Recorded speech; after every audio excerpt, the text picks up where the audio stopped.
ట్రంప్ని ప్రస్తుతం నడిపిస్తున్నటువంటిది డీప్ స్టేటా అంటే కాదు. అక్కడ నడిపిస్తున్నది ఆయుధ ల్యాబ్. డీప్ స్టేట్లో అది కూడా పార్ట్.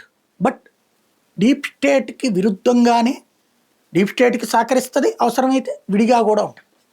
ఇప్పుడు పాకిస్తాన్లో ఎయిర్ బేస్ అనే కంటే కూడా ఓవరాల్ బేస్ ఆసియా ఖండంలో అమెరికా స్థావరం ఇప్పుడు పాకిస్తాన్.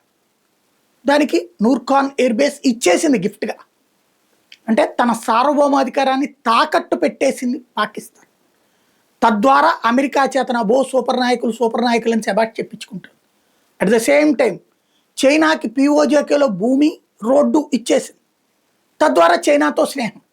అంటే రెండు పరస్పర భిన్న ధృవాలని ఒకేసారి వినియోగించుకుంటుంది. అమెరికాకు కావాల్సింది ముందు ఆ పని. ఎందుకోసం ఇది అంటే ఒక ఉద్రిక్త వాతావరణం భారత్ చైనాల మధ్య ఉండాలి, భారత్ పాకిస్తాన్ల మధ్య ఉండాలి. ఉంటే అప్పుడు ఆయుధాల కొనుగోళ్లు జరుగుతాయి. లక్షల కోట్లు అవసరం లేకపోయినా తగలేస్తారు. అదే ఇప్పుడు అమెరికా యొక్క ప్లానింగ్.